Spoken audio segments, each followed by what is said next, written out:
Blog Talk Radio. Here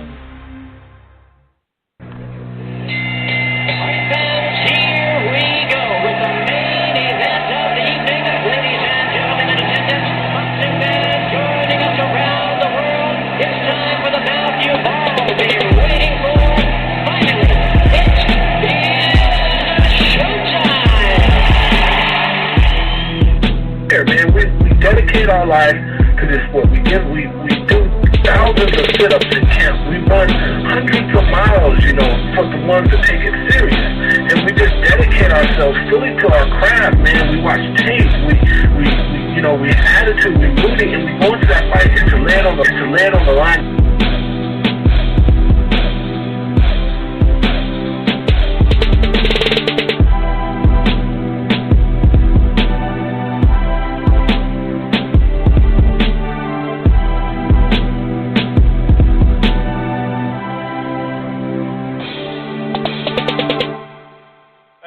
Boxing fans, this is the Rope-A-Dope Radio Podcast. I am your host, Chris Carlson. We are live on a Tuesday night. I almost said afternoon for some reason. Hope everybody's doing okay once again. My thoughts go out to everybody that's struggling right now. I've said all along that this is basically for you as a distraction, myself included. But definitely feel for all the people that are essential workers, working at the hospital, working at the grocery store. Really, if you're coming in contact with people, my thoughts go out and definitely I also appreciate what you're doing. I also just appreciate, we always appreciate the listens and all the time, but I just can't talk right now for some reason. No, but I appreciate the listens just in general. The listenership to this has been, it's been really nice. I really appreciate it. Definitely going to keep doing my thing, but yeah, definitely, podcasts in general are down numbers-wise, and I think everybody's are down a little bit no matter what, but, there has been, like, Lukey Boxing, for a while he wasn't doing many podcasts or videos. Now he's just pumping them up. Shouts out to you, Lucky Lukey. Anyway, we do have a variety of things to talk about on the show tonight. One of the questions, and I actually asked this question on Twitter late afternoon, which division is the best in boxing right now? Best division in boxing 2020. What is it? Is it 147 still? Is it 118? Is it 154? Is it 135? There's some other divisions out there, 160, 168, and 175. Have some depth, have some quality. They kind of got to fight each other a little bit more. But also Canelo, where do you put Canelo in this? Because right now he's not really a 160-pounder, so that's kind of interesting. But that'll be like the in-depth breakdown, the best division in boxing. Now, we do have some other segments. I do have a PBC on Fox first-year progress report. It won't be as in-depth as my article on thegruelingtruth.com, which you can go check out right now. I do progress reports for the first chunk of time with ESPN with Top Rank, with DAZN, and now I'm doing one for BBC with Fox. Just the first year kind of progress report. I also do those quarterly reports, too. A couple of weeks ago, I did a first quarter progress report as well. So something to look out for. I'll be doing that, though. Variety of things. Bob Arum, there's a tad bit of follow-up from the Bob Arum stuff about Pacquiao and Crawford. Not a whole lot, though. I did have some feedback, though, some good feedback. A lot of people were like, glad that you're saying that because he has said a wide variety of disrespectful things. And then now he wants to make the fight. There was a media member, full-time media member online that actually had kind of, I'm not going to say challenged me, but kind of blew off what I was saying as if it's not disrespectful or something like that. Speaking of Bob Arum, though, he actually gave us even a little bit more update on his return, boxing's return on ESPN. We talked a little bit about it last week. I'll give you a little bit more fill-in. He was on Sirius XM, did an interview there. He's also recently talked about how there's going to be some changes. You know, if you're a fighter that doesn't want to fight, you know, that only will fight in front of a crowd, see you later. We'll put you on the bench. Also talked about fighter pay, how it may have to go down overall, and especially for pay-per-view. We'll dig into some of that.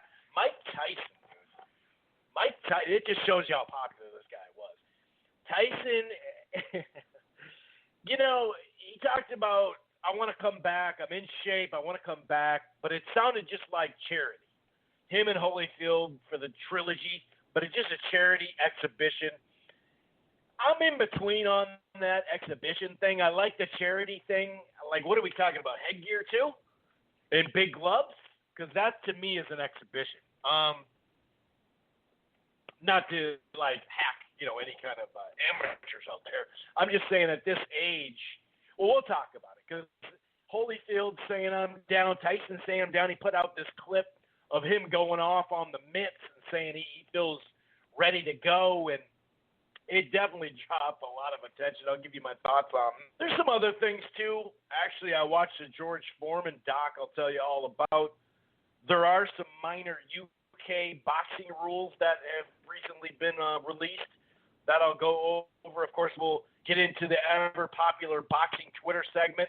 Won't try to spend too much time there, but that'll be interesting. Broner making some more diva posts. Not a big surprise there. Abner Mares had some words to say about Ryan Garcia challenging other UFC guys. And it's beef now, it sounds like. It's beef. Ryan Garcia returned the favor. We'll tell you about that. Anthony Joshua, some of his comments, like, I like Joshua a lot, don't get me wrong. And I think he's great for the sport in many ways. I love that he brings in a lot of casual fans. He's a pretty damn good fighter himself. He came back from that loss. That was telling. You know, the fact that he's now, like, staying in shape and working on his craft between fights, I really love it. But, man, sometimes he just says something where you're like, dude, what are you talking about? So there are a couple other items that we'll get to as well. But before we get into that, if this is your first time listening to the Rope It Up Radio podcast, you can find it right here on blogtalkradio.com/Rope It Up Radio. It streams live at archives. It's all right there. It's the headquarters, so to speak. However, if you want to listen to the Rope It Up Radio podcast and you don't want to listen to the browser at Blog Talk, or, you know, download it off Blog Talk, you can do that. But if you don't want to, that's cool. We're available pretty much everywhere. Apple Podcast, iHeartRadio, Player FM, TuneIn, Stitcher, Spreaker, really across the board. We're also part of the Grueling Truth Sports Podcast Network, which can be found everywhere, including Spotify as well. You can use your Siri or Alexa through Spotify or TuneIn to find the platforms while you're at it. Why don't you head on over to thegruelingtruth.com.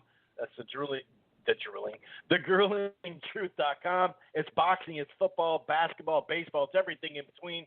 They got a great sponsor over there, betnow.eu with promo code TGT. That's thegruelingtruth.com. And one more thing.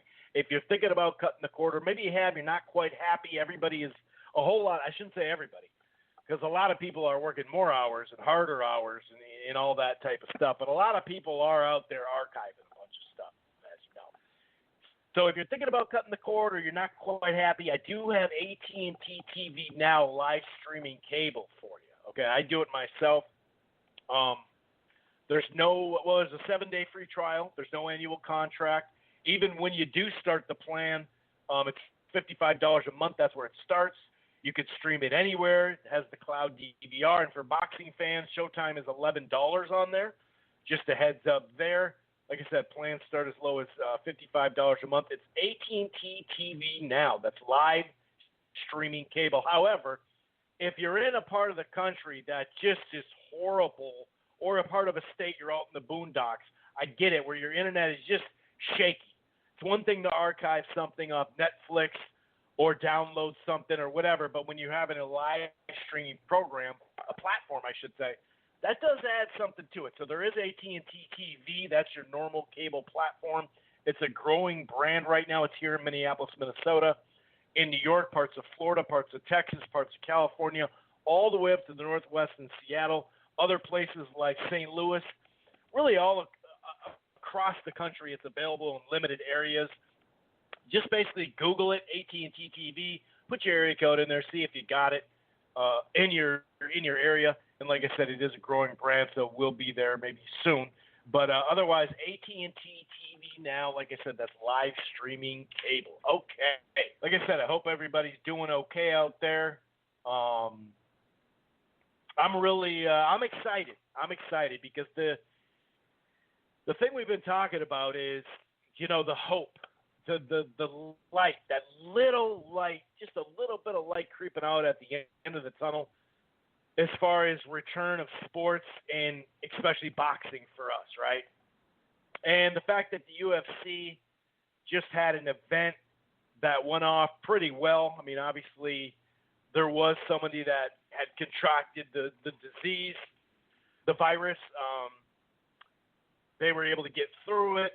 We'll see, obviously, in the next chunk of days. I wonder if they keep testing you once you're done. I wonder how that is, because now you've gotten around more people than you had. I wonder if they test you post-fight, not just at night. I don't know about that. But I'll give you a little bit of information on that UFC event. But that's a good sign for boxing. You hear the MLB, you hear the NBA, you hear these other sports bracing themselves, organizing, planning certain things, certain, venues and whatnot, areas to do it, and cities to try to contain everybody in one spot. And obviously, like I said, with UFC, I wouldn't say, going off without a hitch, because that's not true. But, if this stuff doesn't happen in a couple of weeks, it's that much, that many more tests available and whatnot. So I'll give you a little update when it comes to that. But that light is getting brighter at the end of the tunnel. It really is, especially, like I said, for boxing. So, like we mentioned, June is going to be the time, when it comes back. Bob Arum mentioned, like I said, on Sirius XM at the fights. This is from Keith Eidick, some of his quotes on Boxing Scene. And right now he said he's in the process of finalizing plans to start, televising in June. Early June, he said, too. Last week he said sometime in June, but we're going to do multiple shows, at least he was talking about two. Well, here's a little bit more detail on that. Like I said, they're talking about early June, so would that mean in a month we're good to go? Or we got June 6th. God, that's crazy. June 6th is, so 3 weeks away. Could that be, potentially the first weekend? Either way, it's close. But he was talking about, where was that? Okay, so he was talking about early June, which was a little bit different. We have contacted most of our fighters. He talked to the co-host Randy Gordon and Jerry Cooney. We plan to launch the first week in June, if safe, in a secure way, obviously. So June 6th is going to be the first event. Well, it actually might be, I say June 6th, but first week, it could be during the week. It actually could be, let me get that calendar back up real quick. It could be in 3 weeks during the middle of the week that it comes back, which would be phenomenal. So, he said we're making the arrangements, yada, yada, yada, whether it's the hotels and the testing and just trying to make, put them in a bubble like he mentions. The good side is we hope we're arranging with ESPN to do 2 or 3 events a week. They obviously have a few to make up, probably several at this point, so that'll help there to get back on schedule. So because, you take a big sports network like ESPN, ESPN Plus, they don't have live sports now. Putting boxing on particularly top level will be attracting big audiences. Obviously, he means TV. So he goes on to say, that this is going to happen. Like, this is happening. 6 shows in the United States and Canada that they've had to shut down. So, the first week, dude, that is really, really good news. So that's just a little bit more of an update when it comes to that.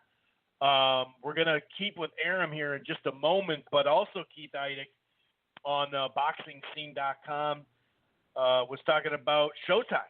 Stephen Espinoza Network is planning to return live with live boxing in July. And he always said they do need a little bit more of a run-up, and he wants to make sure, but that the fighters are ready. But he said we're targeting sometime in July to return, and obviously we're spending a tremendous amount of time right now trying to make the environment as safe as possible. Keep in mind that involves working with PBC as they set the protocols for the fighters and promoters. Also working with the parent company, Viacom CBS, to set up the protocol. So, but more importantly, the vast majority of individuals probably have someone very close to them who's high at risk. Yada, yada, yada, about that. So he's saying right in the round, okay, so here he says, practically speaking, we want fighters to have a full camp. For example, California is just starting to open up. Texas is just starting to reopen within the last week, along with the other state. That means a lot of fighters in California, Texas, and elsewhere haven't had a regular access gym to sparring. So we can rush back in June, but he wants the full camps, basically. So July, it sounds like they will start. That's their goal anyway. And then obviously operating without crowds right away, the potential that that's going to be, back to normal is going to take a little while. So those are decent signs, that's for sure. I do like that.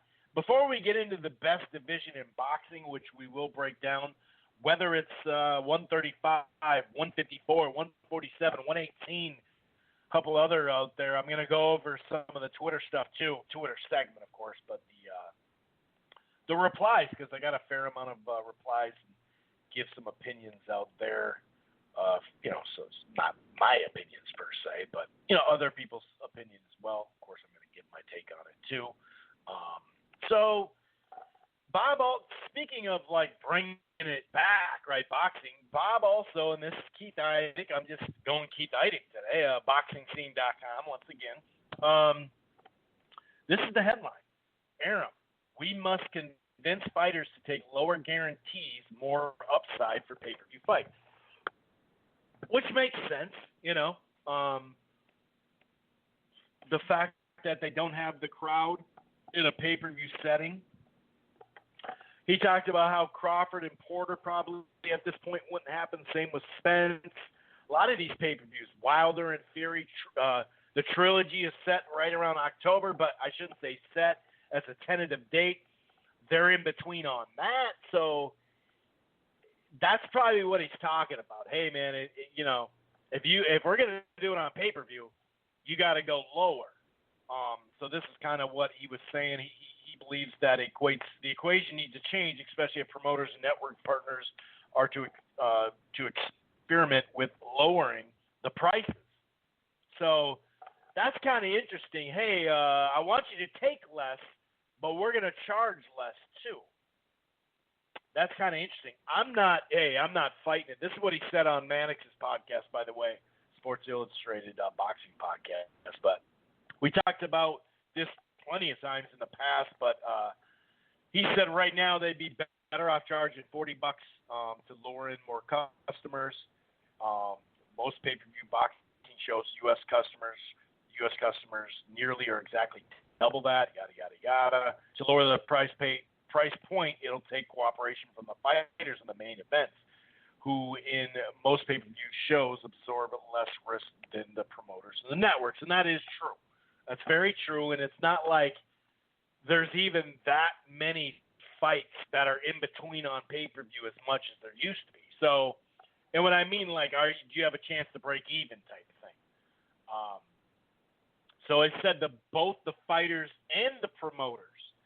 In other words, basically the reply would take the additional risk to pay-per-view prices. In other words, the fighters would take less of a guarantee and more of the upside, for example. And this is where he kind of loses me, because he's like, well, for example, that's how we did it with Marvin Hagler, and that's how we did it with Oscar, but that was a little bit different because those guys are guaranteed. They take a reasonable guarantee and a big upside. So if that fighter, for example, say, hey, I want to make $20 million, okay, then we'll figure out what is a safe amount to guarantee him, whether it's 5 or 7, give him a big share of the upside. And if he's right, then that fight will perform in a particular way. He'll make his money on the back end. Hearn, and they went on to go, like Hearns, earned approximately $19 million off that Leonard fight and all that, but that is a little different. Back then, they already charged only $35, if I recall. Yeah, it actually says right here about $35. So we'll see. When it comes to that, Marvin fought largely percentage in his fight with Ray, but those are bad examples because you're talking about a fight that was built up over like a long period of time. Then, of course, he goes on to say, like, for example, Al Heyman with PBC lost a ton of money on that Spence Porter. And it's like, well, I don't know about a ton of money. But either way, I get his point. Now, here's my thing. I can hear that from that perspective. Now, I don't know if Crawford's going to hear that based off of some of his comments and some other fighters. I mean, Teofimo Lopez said he doesn't even want to fight, in front of an audience. A lot of these guys talk, though, until they're like, all right, then we'll just put you on the bench and give you your minimum. Go for it, whatever. So I hear what he's saying, and I think that, here's the thing. When we talk about these big fights, a lot of them aren't going to be realistic for the rest of the year because if you are worried about the live gate, that's part of the equation. I mean, it always is, but only to an extent, of course, as we know. Those are going to be the tougher fights, like we mentioned a couple of weeks ago. But so I'm with him on that. That does make sense.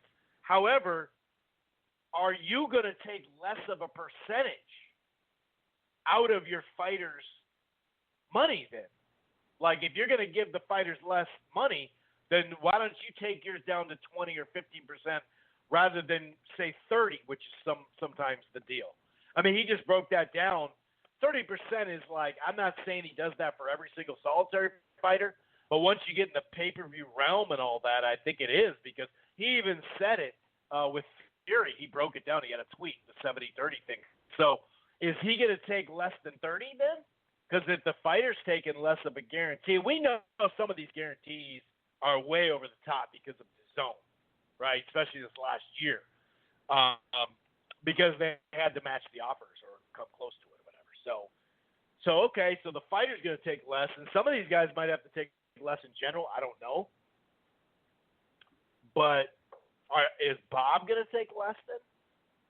Because if that's the case, cool. By the way, I jumped on here a little bit late. 646-381-4990 is the number to call. 4 minutes left of the live stream. 646-381-4990. I'm kind of throwing people off. I got on here a little bit late. I had scheduled the show. Something popped up, had to take care of it. So we're good, though. We're good. So that's my question. Okay, Bob, cool. I think that makes a lot of sense. And he even said, like I mentioned, Crawford or Porter or some of these fights probably aren't going to happen the rest of this year.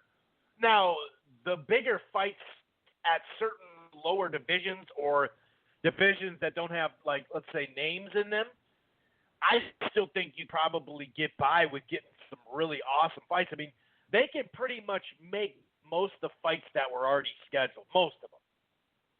Like, whether it's a division that doesn't have a name yet, so their money, as on average anyway, isn't as high, or the lower weight class. I still think you can get, top level against top level in those divisions and be okay. So it's going to be a mixed bag of prospect, mid-level, stay busy. But I do think we're going to get a fair amount of those top-tier fights as well. I mean, it sounds like Showtime is going to do a pay-per-view this fall with Leo Santa Cruz and Gervonta. Like, if they can do it, I don't know about the crowd, though, because that'd be a damn good gate. So I don't know if they'll be able to do that one, though. But we'll see. We'll see. But I do think that's a great point by Bob Arum. Everybody's going to have to adjust their life pretty much. However, are you going to as well, though? And I suppose, if he's going to risk the hope for volume, if you lower the price, you're thinking volume. It's like Walmart, right? The reason why Walmart can hold all these distributors and all these folks that they sell to hostage is because they had the volume to do it. Well, this is a little bit different, but the volume, that's actually a pretty bad example. I heard volume, and that's what makes me either turn it up or Walmart volume. I don't know. But you know what I'm saying? So he is taking a risk on the back end by not giving as much money, but then they both are taking that risk. So they're hoping that they'll get more buyers. If you look at how they did with the second KSI Logan Paul fight, that didn't do as well as the first one. Could be a variety of reasons for that. I don't know. And even some of those Canelo. 90 seconds left, by the way, 64638149990 if you want to listen to the last hour of the show. Yeah, I don't know. I mean, is 650,000 buys, basically, in a sense, good for Jacobs and Canelo? Well, I think that number would be – I think it's a higher number for sure. But were they thinking they could get over 1 million on that? I don't know. It'll be interesting to see how that works. And we'll see if they adjust some of that, that pay-per-view money. I don't know. We'll see. But like I said, the big thing for me there is, are you going to take less than 2 then? Since you're not having to put up as much money, there's not as much risk then. But then again, you're not able to, get the gate money too. So I don't know, but these are good things to talk about in a sense, right? Because of that. We'll just keep it on Aaron for a second. There was just a minor bit of follow-up from my show last week. Like I said, I got a fair amount of good feedback from it. There was like a media member that was basically like, I doubt he cares. It's really no big deal. But when you start to add up, what Aaron was saying about Manny's health, and that I wouldn't do it just based off his health. He could get damaged. And then to turn around and be like, I'm good, let's go. It's kind of funky. You know what I mean? It's a little like, oh, really? Okay. But, he seemed to think that he doesn't care. Like, I doubt Manny cares, I think is his words. But, I'm not here to, like I have been having segments where I go in depth on something, and sometimes it's been a rant, no doubt about it, but I don't have a fight to preview. I don't have any predictions. I don't even have any catch you up with negotiations in a fight that may happen, Not that we love to just talk about negotiations, but then you can kind of wrap your head around the situation, and I kind of like giving a heads up like, hey, I wouldn't expect this fight based off these negotiations or whatever. I don't have those things to talk about, so I'm not trying to just rant. The young fighters thing with that, a rant, yeah, it was, but I think it was a legit rant. This is what Woods said back to me. Has Manny spoken on this? Bob toes the line, how to say things to get press. I'm kind of guessing Manny himself probably doesn't take offense, but has he reacted? Well, he's reacted in some ways, as far as like, saying that I didn't say no to the Manny Pacquiao fight, but that's kind of my point. Nobody's talking about this. They're just taking his quote and trying to get whatever hits or listens off of it. I think there's something wrong if you spin it to the point where you stop the fight out of the bottom of your heart, and you're worried about Manny as a person because you have this special relationship. And now you're like, oh, by the way, I didn't even actually talk to him. I just spread a bunch of shit about him. My bad. Oh, by the way, we want to make the fight. I see. I mean, that's ridiculous. There's just no way around it. So if you're out there and you think, hey, this guy's just ranting for no reason, that's cool. But I think it's a legit reason. Oh, yeah, this freaking Tyson. By the way, we broke this news a couple of weeks ago. Andy Ruiz has officially joined Eddie Reynoso. I'm having problems talking on that. Oh yeah. So Mike Tyson. So Mike Tyson's ready. He's ready to come back. I'm not trying to hate on anybody. And I don't think it's really hate, but it's funny because actually, speaking of Woodsy, and I brought up Woodsy just because he's the only one that actually replied to it in the media. But I wasn't separate. I like Woodsy in a lot of ways. I think I like some of the work he really does. I like his podcast. But he actually wrote an article about Broner and how, we shouldn't listen to Broner. He's a clown. He's a side act. He's a sideshow, and he's going to steal shine from people. And basically, he's a con man. And I agree with that. But then he turns around and is all saying he'd actually pay just to see if Tyson was back. And I'm like, con man? I mean, isn't Tyson even more of a con man? Do you remember his last chunk of fights? He'd be like in the ring like, I don't even know why I'm doing this anymore, But here's what Tyson said. His motivation, was to stage the exhibition to raise money for charity, which I think is cool, especially if you have headgear and big gloves on. That's all I've been doing is getting in shape. That's what Tyson said on the Play a Part Together live stream on Facebook. I feel unstoppable now. I feel the same way again. The gods of war ignited my ego, and I want to go to war again. Imagine if I went out there and fought, and I could help all these people we talked about. Tyson also received a variety of offers to fight again, including a pitch of $20 million to take a fight with the Bare-Knuckle Fighting Championship. I've also heard $1 million too. It is what it is. Like, I get it. It's Mike Tyson. He's freaking popular. I get it.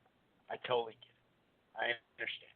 But to me, it's like, nah, dude. I'm good. I don't need to see that. Like I said, if in fact it is, an exhibition. I mean, he's talking about going to war. It's like, I mean, you could go to war in an exhibition in the amateurs and all that, no doubt. But, like, it just kind of, I don't know. I don't need to see it, but if it's for charity, like I said, with the headgear, big gloves, I'm not going to sit there and rip it too much.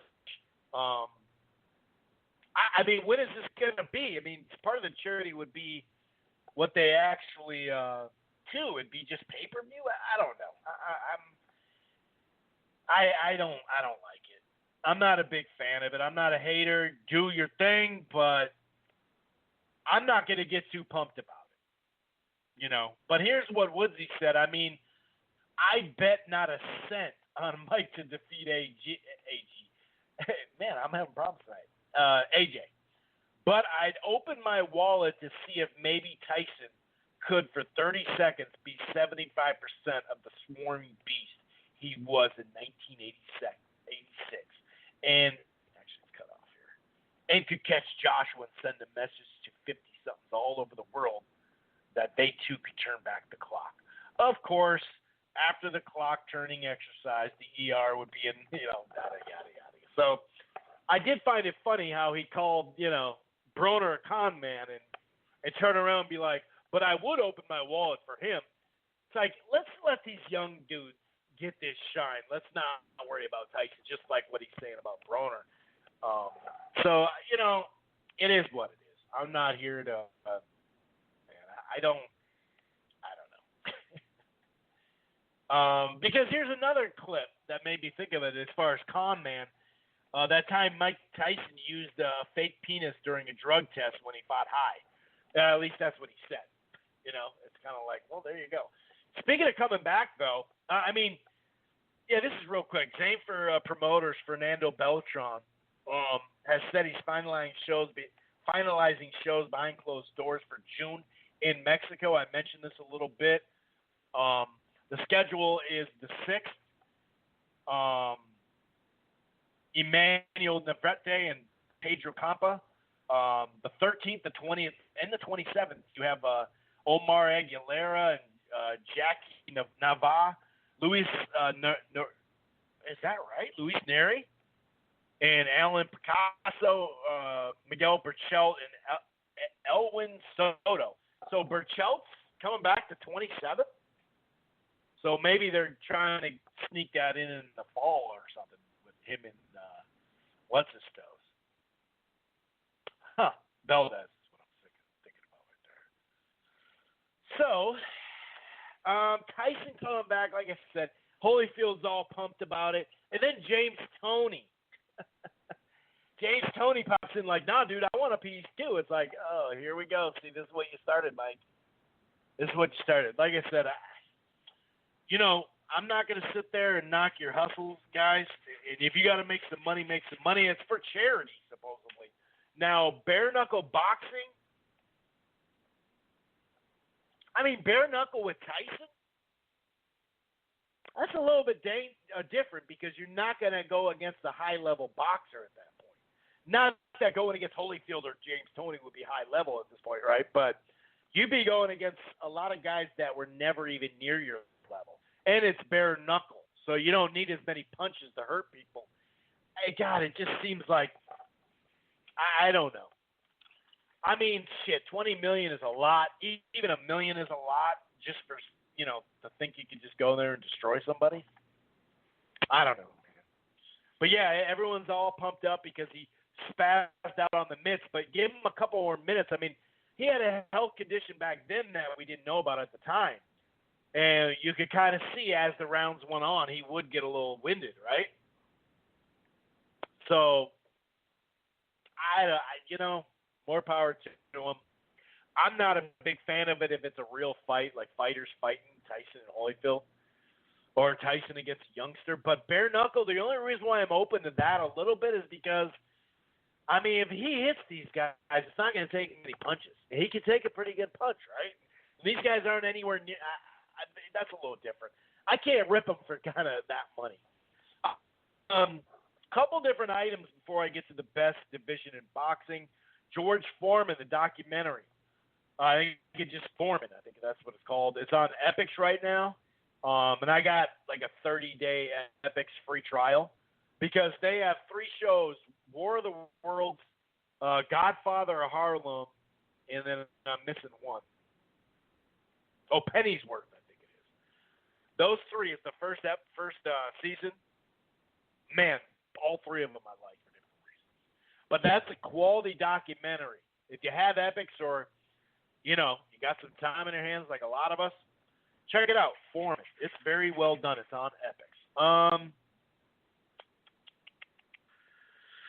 Speaking of, I don't know I'm not sure what to think of this.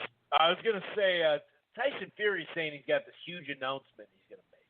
It's a big, big announcement. We can't make it yet, but it's a big, big announcement. I don't know what to think, dude. I really don't know what to think on that. I'm not sure what he's thinking.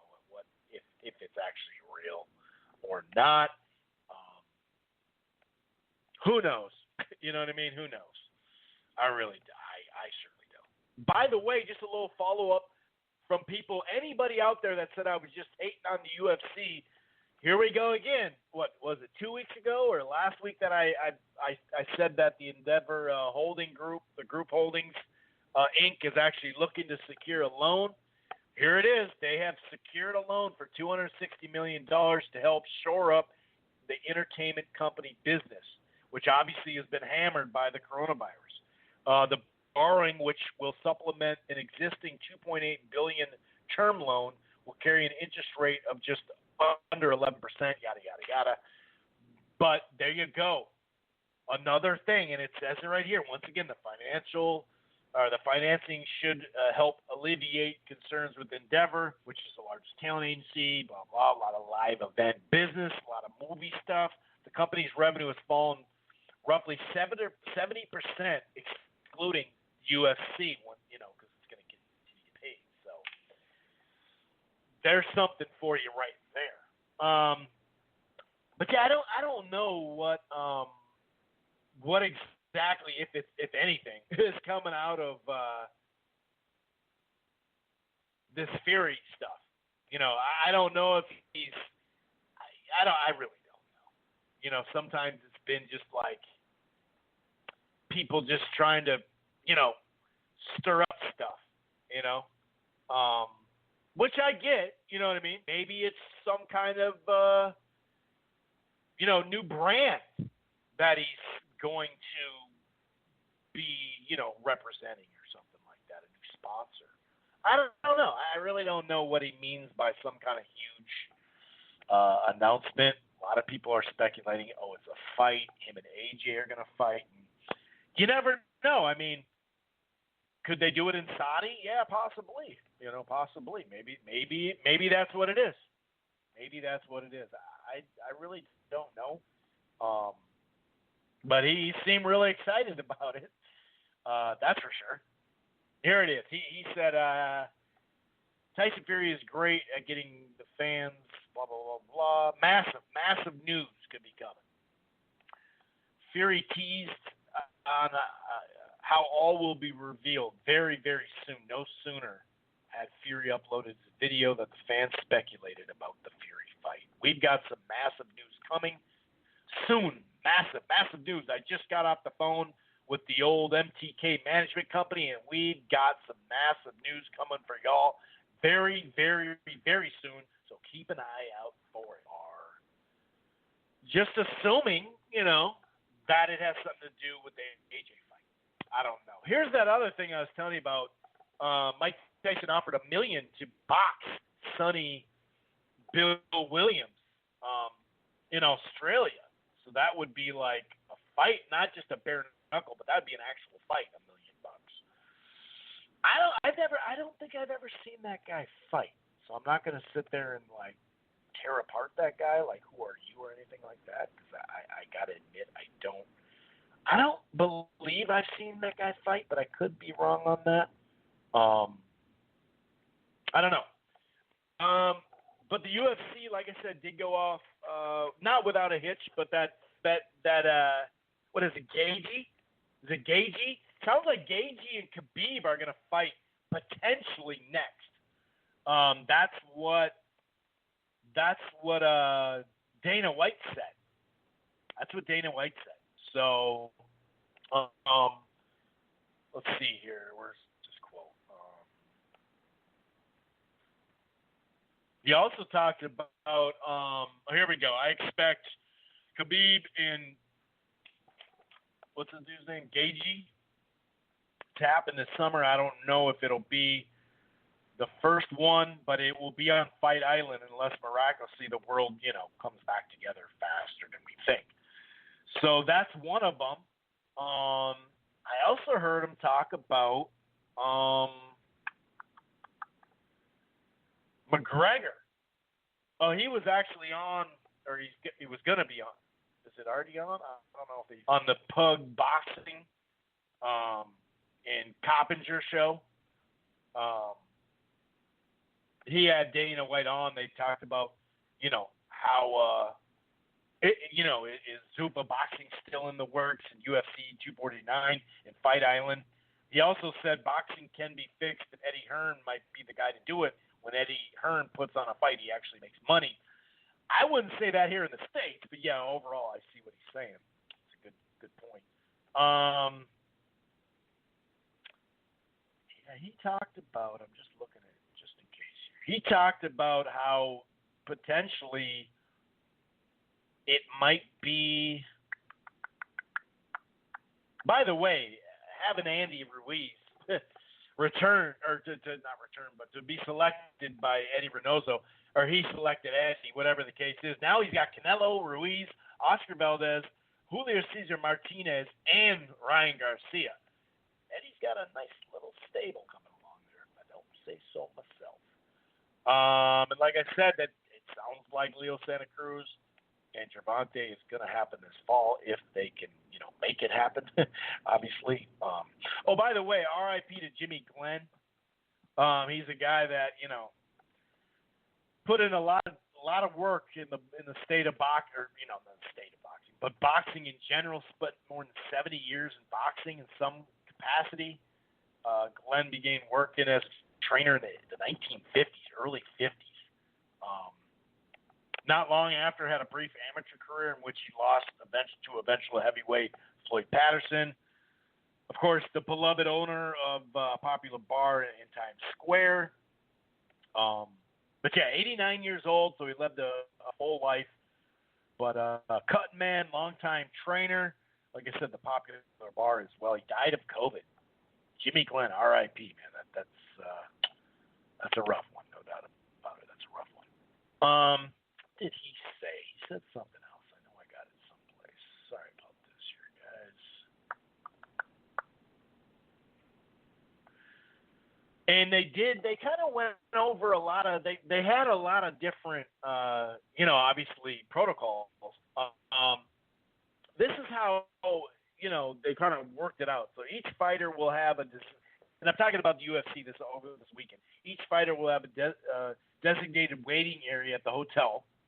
The plan is to have 2 fighters in the cage and 2 fighters warming up at the arena. Once the fight is over, a new group will leave the hotel and go to the arena.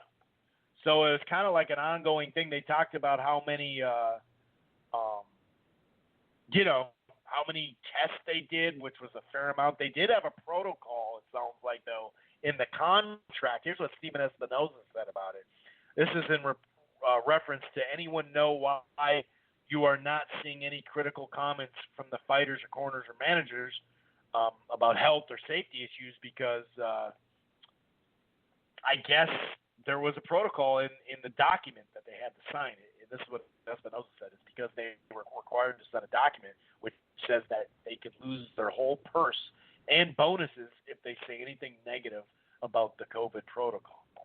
Now, Espinoza saying that in one thing, there's also, I don't know. Obviously, he had something to say back on that. But Dana White also mentioned that it's estimated that they administered 1,200 coronavirus tests the last week to roughly 300 people. 3 tested positive. One of them was a fighter. During it, they had to pull him out. Is a sporting event the best use of? Oh, that's what Gabe Montoya said. 1,200 tests for 300 people. Yeah, and that's part of it. It matters where you go, but if should those tests be out there? The UFC 249 waiver not just asks fighters to waive rights, but also on behalf of the spouse, children, grandparents, etc. Now that's quite an ask. Let's hope. He says something about grandma and the Rona. So I mean, overall it did go pretty well. I mean, considering obviously it wasn't perfect. That's for damn sure, but they did get through it. And we'll see. Like I said, there could be more information that comes out of this. That you never know. Maybe it's worse than we thought. And by the way, Showtime in Bellator might be in Studio City at the soundstage. That might be where they return. Just a heads up there. For some odd reason, I cannot find what the detail was about that. But I'm thinking about, I know Dana White had a clip too, because he was like, I guess the media also had to sign stuff, so they're not going to say a whole lot. If the media had to sign this waiver too, it's kind of like, well, what are you going to get out of the media then at that point? They're just going to sit back and be like, yes, Dana. No, Dana. You're right, Dana. I agree with you, Dana. I don't know. It's kind of weird. But here's Dana White's response, by the way. I think to Espinoza's thought process on that. Earlier tonight on Twitter, I know you've done a couple of interviews about this already, but Steven Espinoza alleged that you guys have a clause in the contract that means you can take away the fighters' money if they say disparaging things about the company. I just wanted you to hear your reaction to that. Say that again to me. Steven Espinoza tweeted that you guys have a clause in your contract that could take the fighters' purse away if they say something negative about the company. I just wanted to give you a chance to respond to that. That's not true. First of all, there's something in the contract for disparagement. Right. There's a disparagement clause in there that's in all of our contracts. Isn't that creepy looking little fucker a lawyer? Isn't that creepy little fucking goofball a lawyer? Does he not know what disparagement means? If you disparage the company. I'm not even a fucking lawyer, and I know the answer to that question. Yeah, it's disparagement. It'd be like if you came out and said, they never tested me. The UFC never tested me for the coronavirus. But if you came out and had something critical to say about the testing that was true. Well, there you go. So I did find the little clip. For some reason, I couldn't find that puppy. So, yeah, I mean, like I said, it is a positive in general. Now, whether that actually, I'm not talking about the contract clause, if that's positive or not. I'm saying in general the fact that they got through it tells you something. Couple more items here. There were a fair amount of rules that the UK posted. Where were they? Okay, so boxers, referees. This is UK, people, just so you know, from the BBB the triple B of C. Do you guys go call it that? Fight shows. Oh yeah. The fight shows obviously start with no fans. No big surprise there. Boxers, referees, trainers will be transported to the venue wearing personal protective masks. A fighter may remove their protective mask when inside the ring, but referees and teams in the corner must keep theirs on. Boxers may not spit in their respective corners. That makes a lot of sense. Not even in a bucket, though. No ring announcers, ring girls, or TV cameras inside the ring. All proposed venues must be reviewed by, of course, the triple B of C and clean to a medical standard before the event. Only essential officials, promoters, broadcasters can attend. Individual high-risk categories such as pregnant women, those seriously overweight, people with diabetes should not attend. Although that's kind of funky because it's kind of like, well, is it? You already said that, that they're not going to have fans. Everyone at the event must be tested for COVID. All boxers and trainers and referees must be tested for COVID 48 hours before the fight and self-isolate at the hotel until their test results are known. So that's a little bit of UK rules that they put out not too long ago. So a couple more items before we get there. Might as well just string through some of this stuff. So Ryan Garcia is not too happy right now with Mars, Abner Mars, one of my favorite fighters, actually. So here's Ryan Garcia. He said, where did all this start? Okay, so he said, he said to Henry Cejudo, I think it is, he basically asked, do you think he'd give me a good fight in a boxing ring? And this dude's a UFC guy. And this is his response: get the hell out of here, you Oscar De La Hoya wannabe. I'd make you bend the knee in your own sport. Dana White, allow me to fry this fish. That's what he said to him.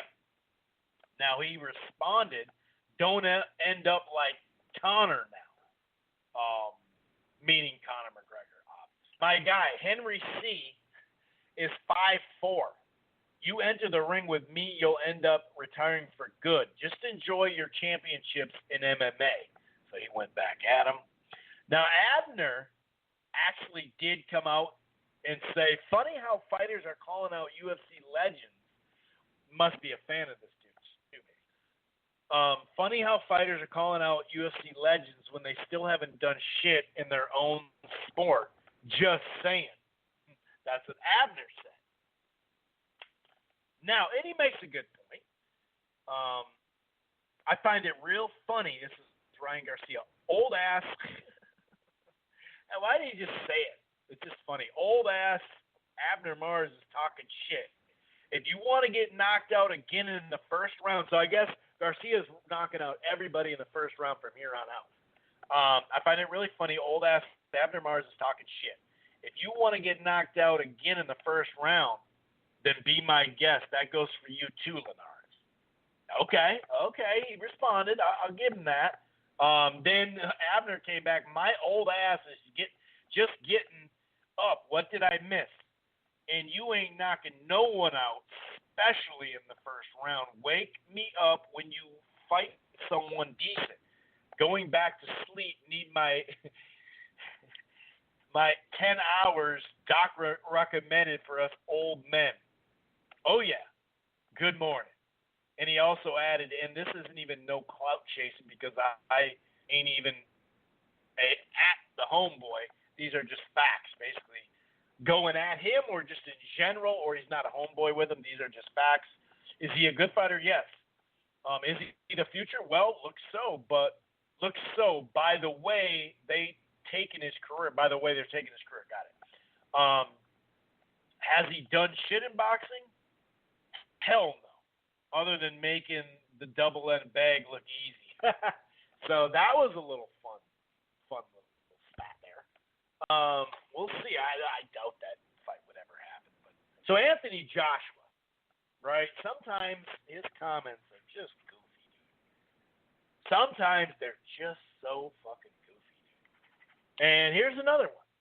Right back to my guy Idic, BoxingScene.com, just getting all the news from there. Wow. That went down the wrong pipe. Sorry about that. All right, so Anthony Joshua. Here's the headline. Tyson Fury has surprised me, but every fighter needs time to develop. Anthony Joshua didn't think Tyson Fury would be unbeaten while watching the career development. The British superstar, yada, yada, yada. Fury didn't just defeat Wilder to tear his ass up. Here we go. Here's what he said. This is what he said on Maddox's podcast. He has surprised me, but I believe that every fighter needs time to develop. He was already developed, like 5 years ago, right? He didn't just develop this year or last year. And I say, like Tyson Fury has been, professional now, 11 years, going on 12. He needed so much time to develop, and he's finally got to the stage where he's found that straw of confidence. I mean, he needed, 12 years to develop? Dude, it was almost, this November, it would be 5 years. Wasn't that 2015? Am I right? At the end of 2015, he beat Klitschko? He had showed skill before that fight. Now, given he had punched himself in the face, too, as a prospect, but, dude, 11 years going on 12. He needed so much time to develop, and he's finally gotten to the stage where he's found that straw of confidence, So congratulations to him. So I just reflect on that.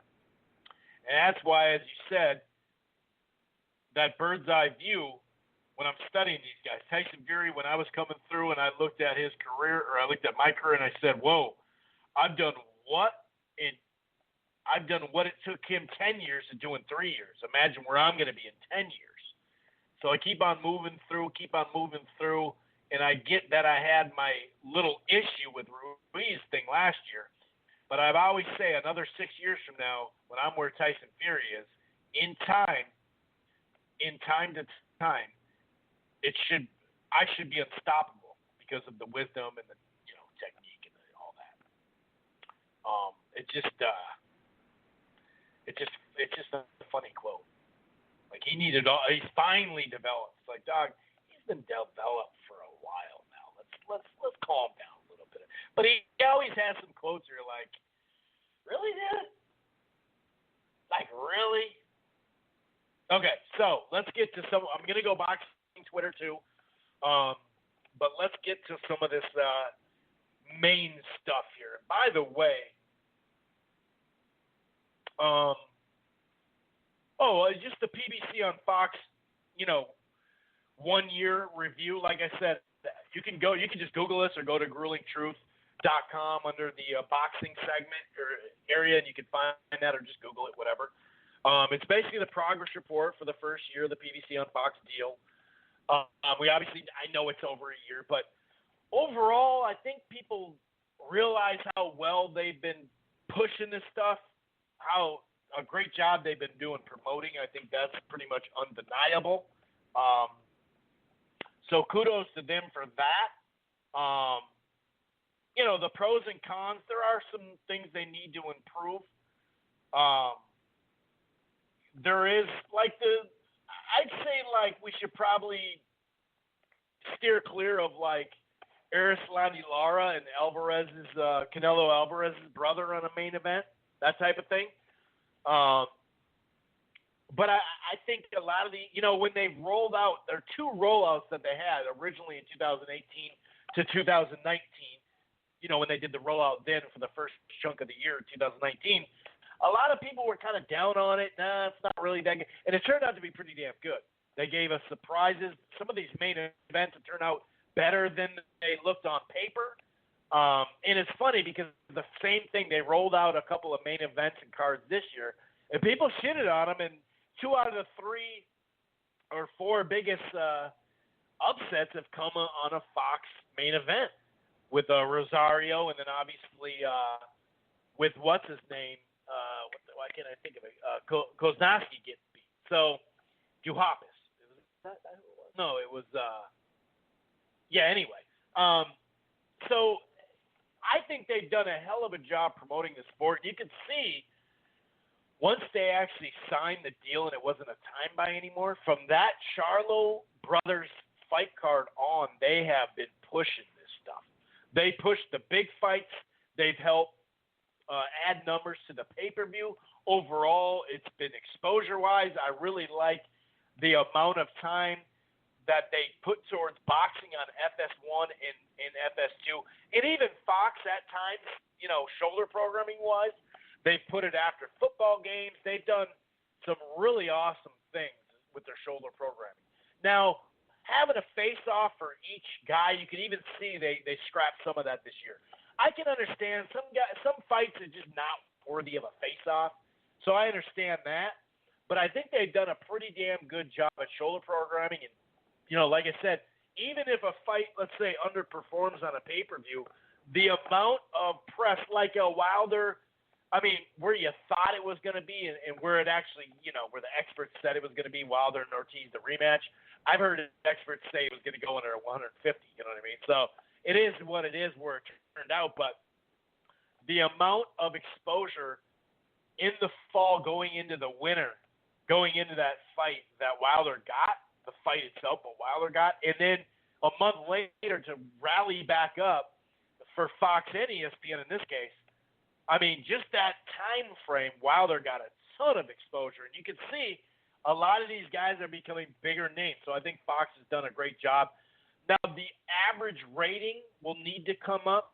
Fox does have a demo problem on average if you look at their average demo, so it's not like an ESPN or a CBS demo, so that's something that is, I wouldn't say 100% troubling because Fox has that problem a lot anyway, but the fact that they have plenty of live sports, and also it looked like they were going to have more baseball games this summer as lead-ins.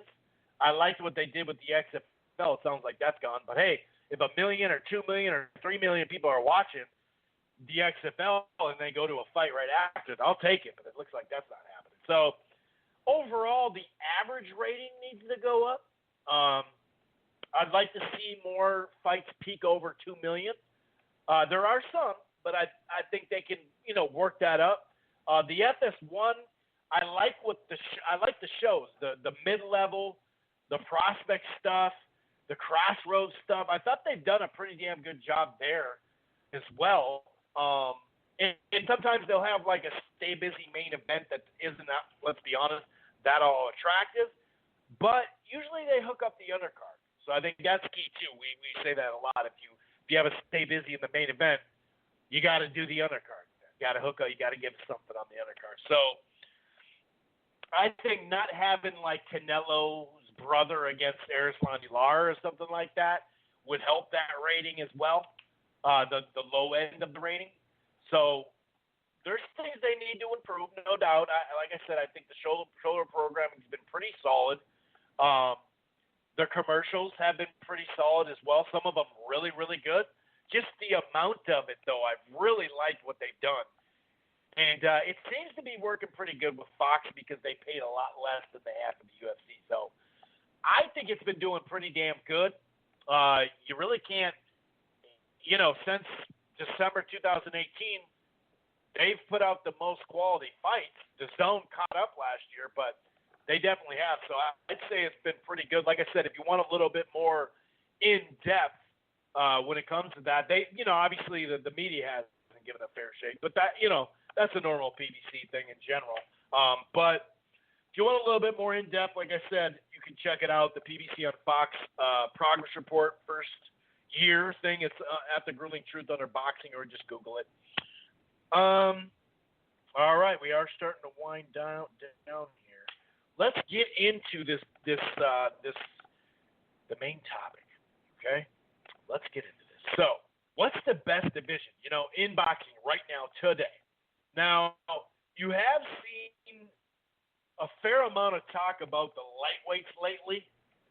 Now, they got the elite fighter on top, and I say elite just because he's been there and done some of this already. Gervonta could turn into be elite. Haney could be. Teofimo could beat him. Ryan Garcia. I mean, it is stacked in a lot of ways. Teofimo, Lomachenko, Gervonta Davis, Devin Haney.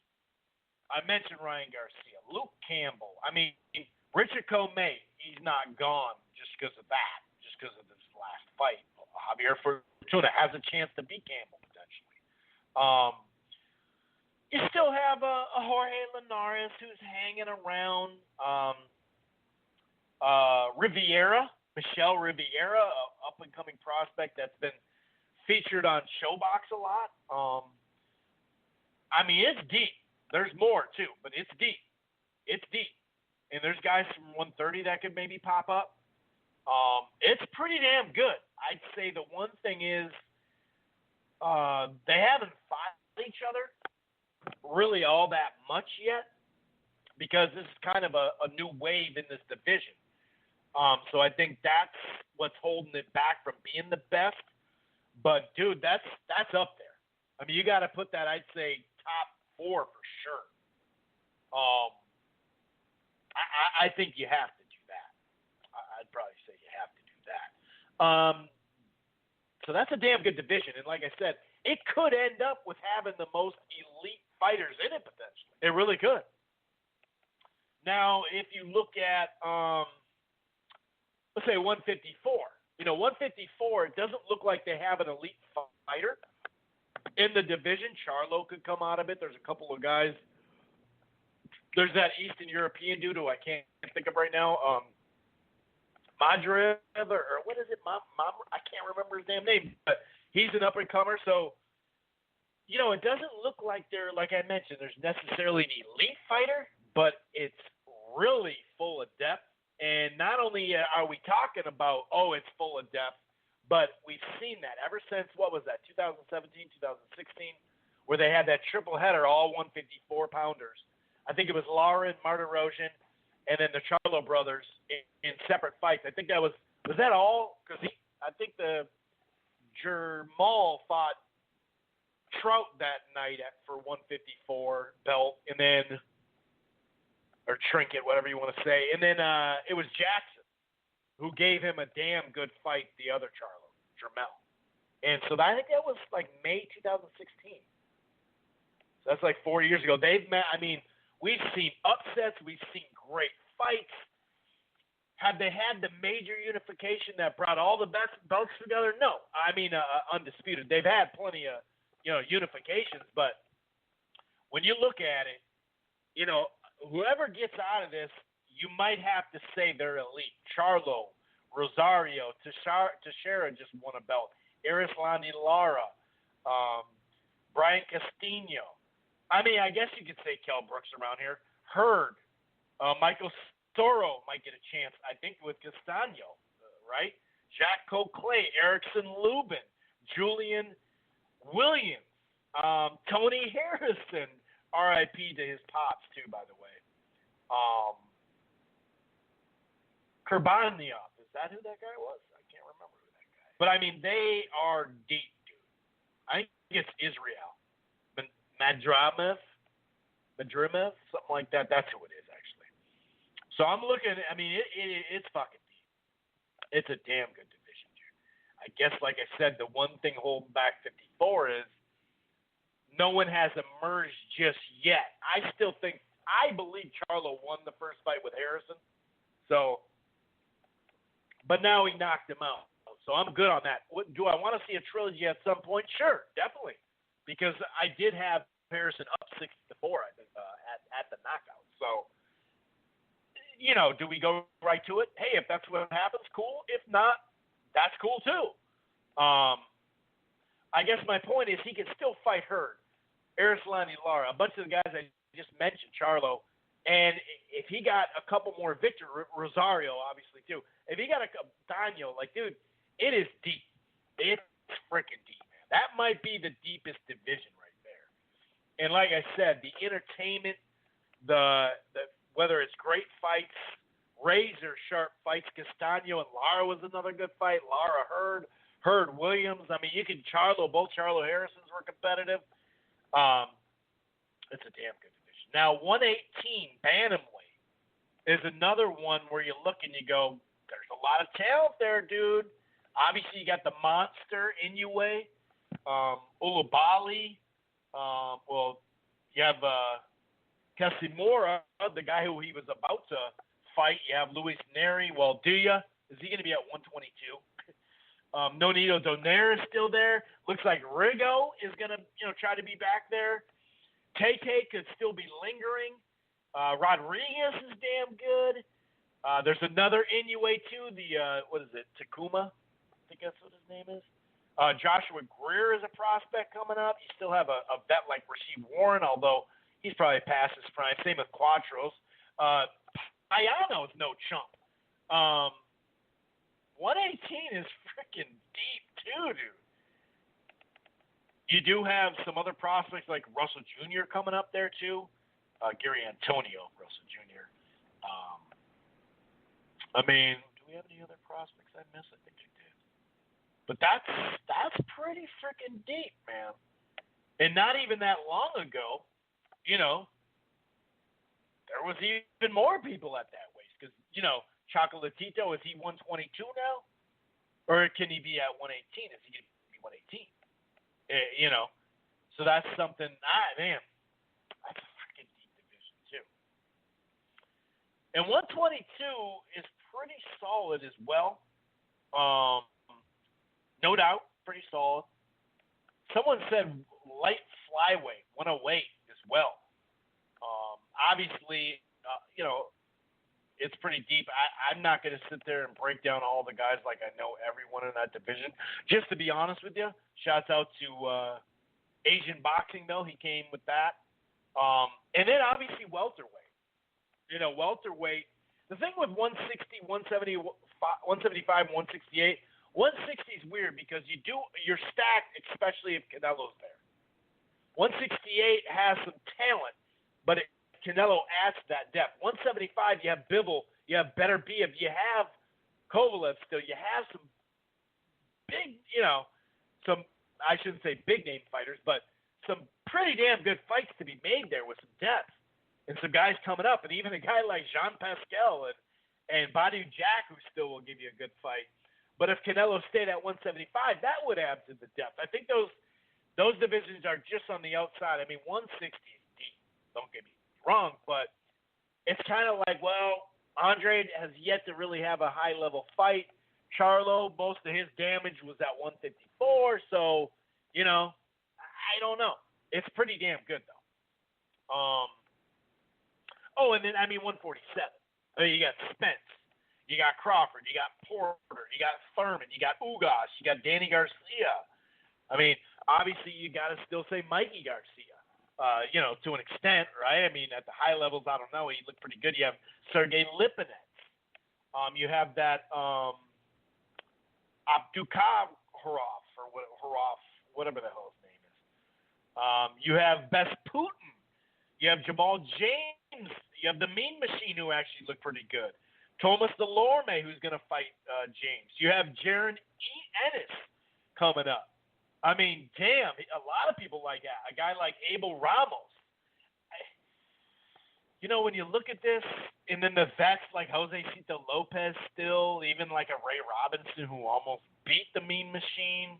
There's more, too. Amir Khan even, I guess you could say. To me, the fact that these guys – now, Crawford really Horn's not really a 147-pounder anymore. But I guess you could put Benavidez in there. He had a good showing as well. I still go 147. It's close. It is close. 118's freaking really close.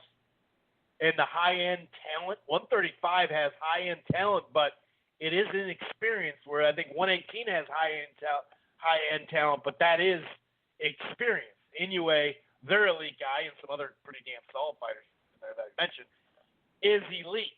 So Lomachenko is elite, but all those other guys have to prove each other, something. Now, obviously, hopefully we do get the Lopez fight, Teofimo.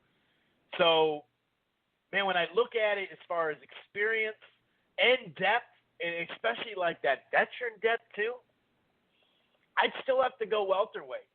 I know people really, I've heard that last year, that I only want to see one fight at welterweight, which is just silly. Of course we all want to see Spence Crawford, but we had some pretty good fights at that weight class. I don't know if you missed that last year, but so I'm going welterweight.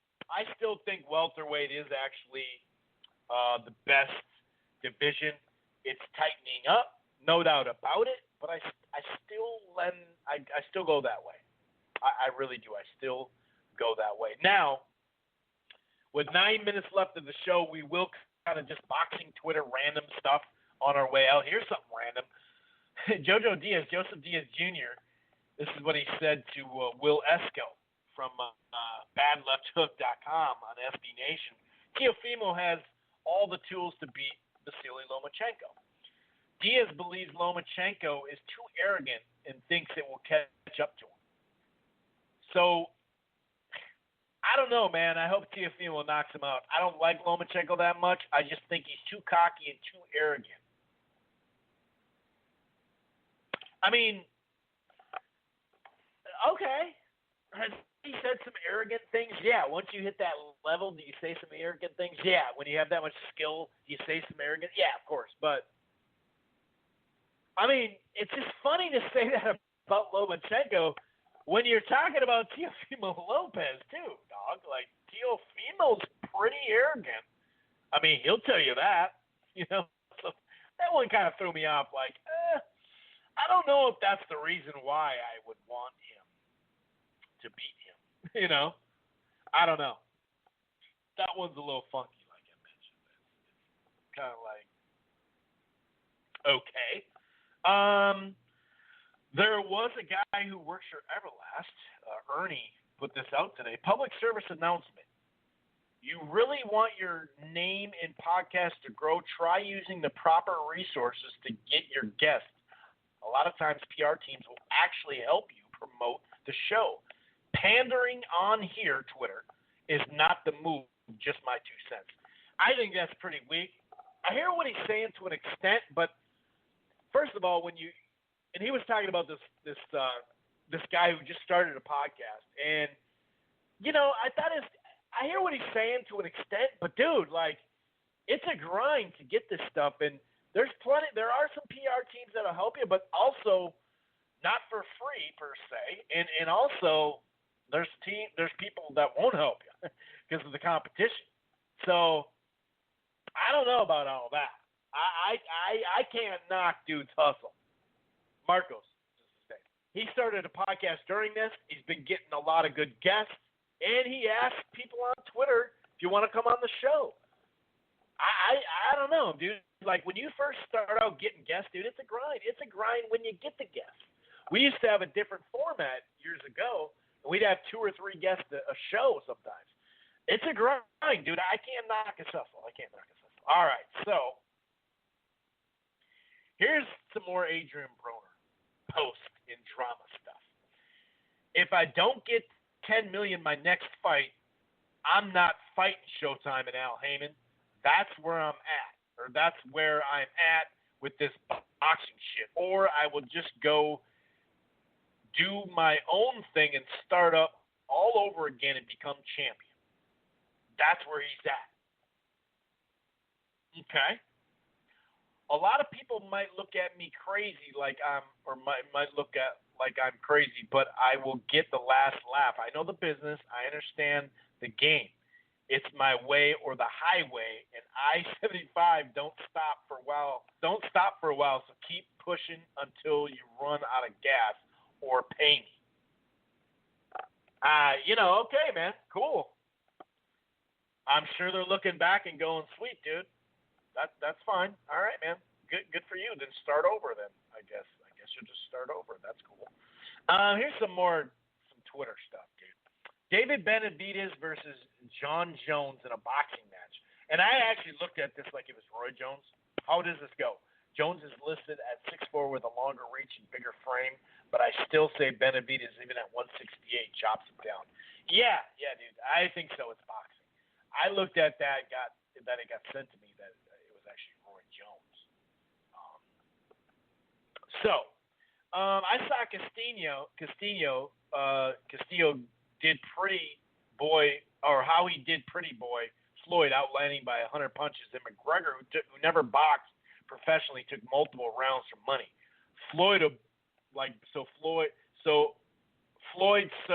Money Floyd. Okay, rounds from Money Floyd. So Loma wins. This guy thinks Loma wins because of the Casano fight.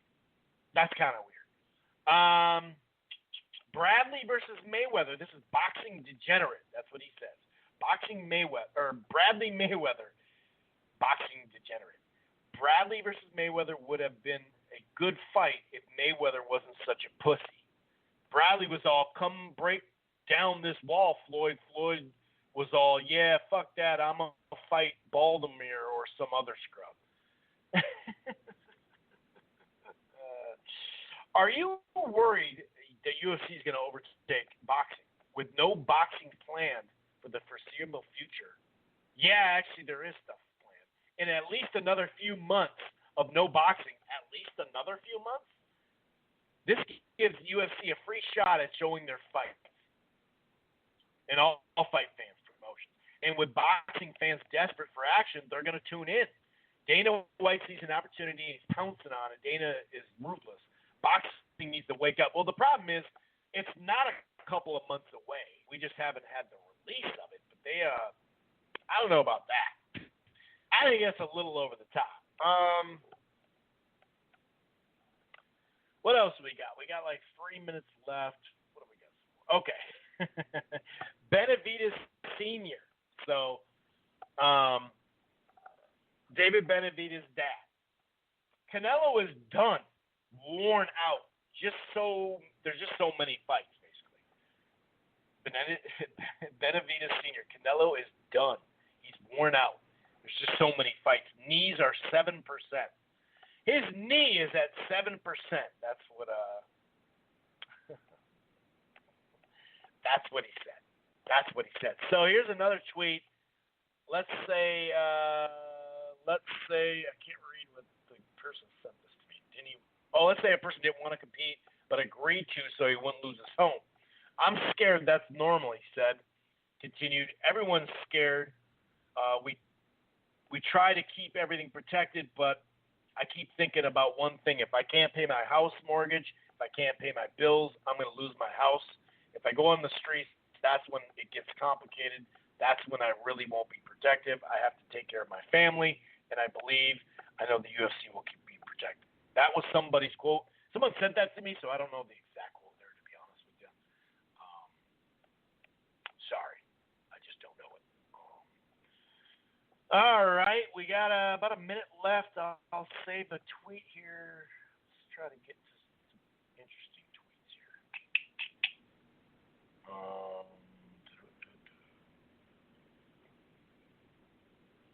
Here we go.